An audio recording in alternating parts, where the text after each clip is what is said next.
Hey, this is Coach Brian with the YMCA. Thank you for your time. In the previous video, we talked about about passing and cutting both on the perimeter as well as inside the post.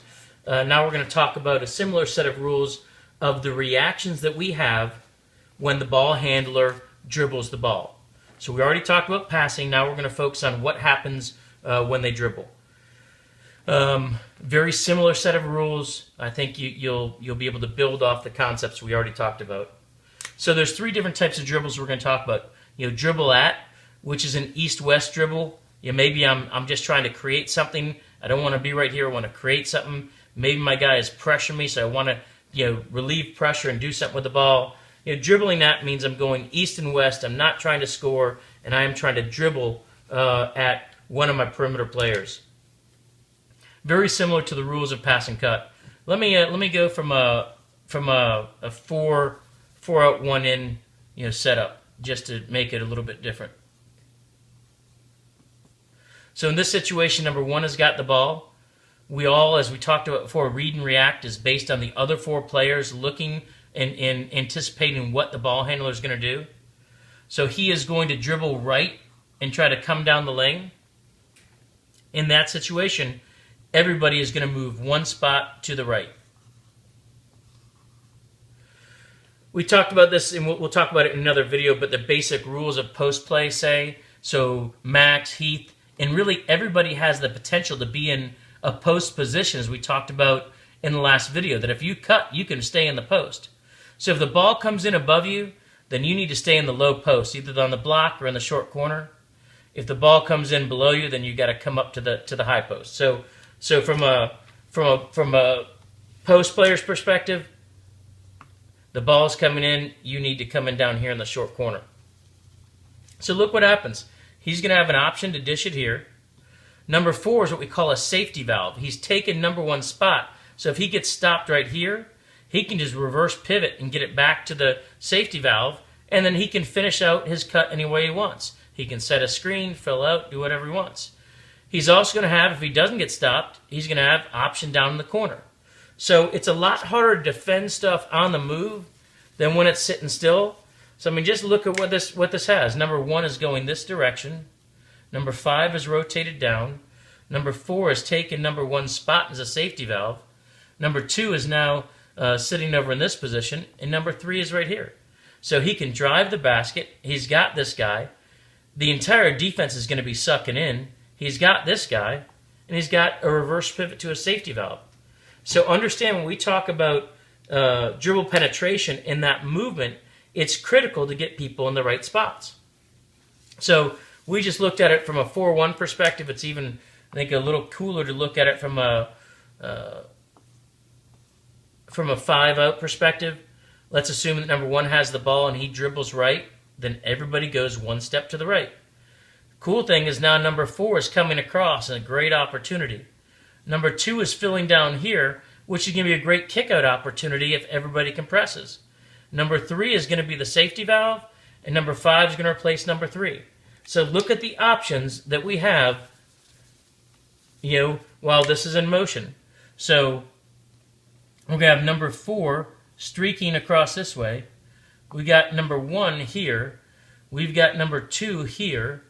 We've got number three right here and number five right here. So we've got a safety valve, we got a guy cutting across, and we got a kick out over here. And if he gets rid of the ball, he can become a post player, he can set a screen, all of those things. So very, very cool when you start looking at the impact of dribble penetration. It's just called circle movement. So in a 3-out, 2-in, nothing changes, right? The post player's above the free throw line. Four's here, let's say five's here. Number one's going to dribble left. So number five knows, big guys should know this, if they're driving above you, you've got to get down to the short corner. Number four can stay there or do the same thing. Number three is going to rotate down here. And number two is going to rotate down here. So what are we left with? We're now left with number one here. He's got an option on both sides. He's got an option down in the corner.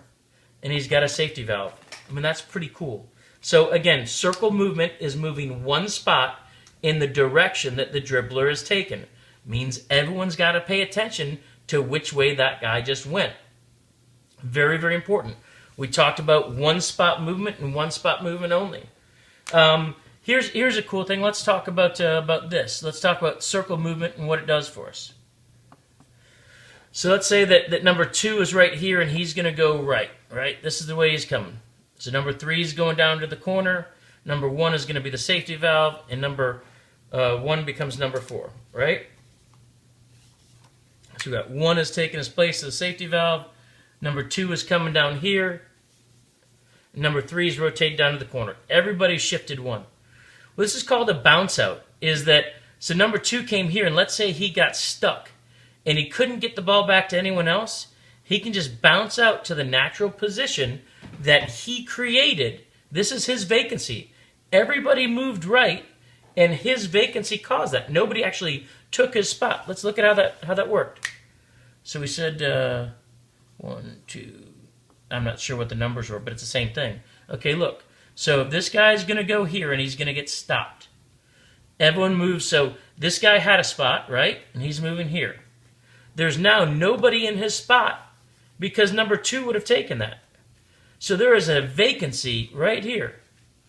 So he said number 2 got stopped right here. Number 1 became the safety valve, and number 1 over here became number 3. So this vacancy that was created by nobody circle rotating for him allows him to come here and know that with circle movement he can always bounce out. There's always a safe spot there, assuming everybody does their job. Does that make sense? So if we keep our discipline and everybody keeps their spots, there will be a spot that's open because the guy is going to cut. He's going to come here. This is open now. This guy comes here. Nobody filled it. This guy comes here. If he gets in trouble, he can bounce out to the open spot. Very important rule to safety valve. Here's a couple of other rules. Sorry, they're kind of going scattered here. So let's say that 1 comes here. 2 comes and takes a spot as a safety valve. 3 and 4. So let's start this over. So we got 1, 2, 3, 4. So he goes. Let's change it. Just give a different direction. He goes left. So number 4 is going to have to go in the corner, right? Number 2 is going to come over to the wing, right? There's an open spot here that he could bounce out to, and number 3 is going to come here. So number 1 is right here, and 3 is where he started out the safety valve. If the safety valve, so if he gets stopped right here and the safety valve is in trouble, safety valve is going to have to cut. Kind of a weird story, but we need to find somebody to rotate back into the safety valve. We can't just leave this area blocked with no help there. So the rule is if you're the safety valve and you are tightly covered, cut to the basket. That may free him up. There's an idea called circle reverse I'm not going to touch on. Let's talk about some other ideas with dribble penetration. The big thing is that the point guard needs to read the defense on the drive, passing the ball to whoever helps. So let's say that we've got a guy right here. So we're in a 3-2. So he comes this way, he's filling. It's below the point guard, so he's going to rotate up here, and he can honestly stay there. What he's got to do is he's got to read the defense. If the defense comes to help out, so this guy's already defending him, then he knows he's going to bounce past here. So point is, point guards, read what the defense is doing. If our guy rotates to the high post, his defender's staying right there, and you've got a guy that's on you, you just want to take it to the hoop, okay? If in that same situation, you're coming down this way, and this guy steps up to help with the other guy, you're going to bounce past it over here. So I know it seems obvious, but the key for this is making sure when you're driving, what is the help defense doing? What are the other guys doing? to defend you and leave somebody else open. Just some other things. If you notice that the point guard is being harassed up at the half court line, and he makes a move this way, that's not the same as circle movement. Let's make sure we get everybody set up and make a legitimate drive at the basket before everybody rotates. If you're dribbling the ball and you get stopped, in the lane, and you pass it out, you are a post player. Just kind of a principle. Here's one other last thing. So let's say that 1, 2, 3, 4, 5. 1 starts this way. So 3 starting this way, 3 starting this way, 4 starting this way, and he reverses back. Boy, if we're paying attention, we're all going to reverse back and go one more spot the opposite direction. So that's kind of an advanced concept. But if we're paying attention, and hey, someone's going to get lost, don't worry about it. But if most of the guys move in the right direction, that's good enough. Let's talk about the last big exception, and then we'll be done with this. And that's baseline penetration. Baseline penetration says that regardless of what offense we're in, let's start with this.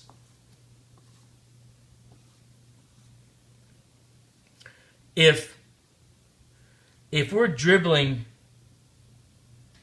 the baseline, so he's dribbling north-south dribble, trying to penetrate. So this guy's going over here. This guy's going over here. This guy's cutting like he's supposed to. This guy's supposed to come up here, right? The answer is no. So we talked about this a little bit last week. So this is baseline penetration, the natural pitch. This corner in a 5-out scenario has got to stay there. If this guy gets all the way over here, he can fill out to this spot, but we're looking at this as an option for a pass. So let's look at it. Let's look what you got. This guy comes and dribbles here. He's got an option here. He's coming here. He's got an option there. He's got an option back to the safety valve. So the concept of natural pitch is saying when I'm going baseline, I need somebody in the opposite corner no matter what.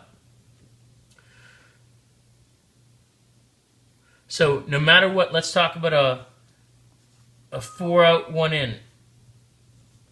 So let's assume now, whenever it's a 5-out situation, the ball could come from either the corner or a wing. Just because he's up here in the wing, if he comes here, that's still considered baseline penetration.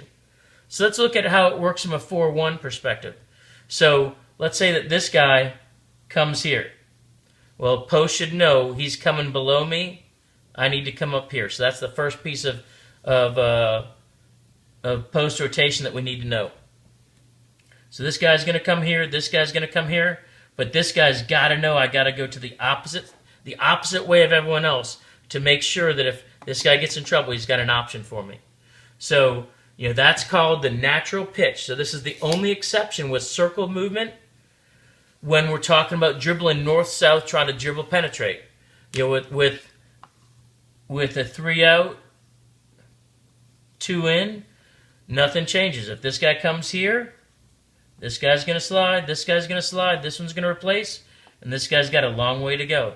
So again, the 4 people need to pay attention that in addition to know if he goes left, I go one spot to the left. If he goes baseline left, I need to make sure if I'm the opposite wing that someone's there. So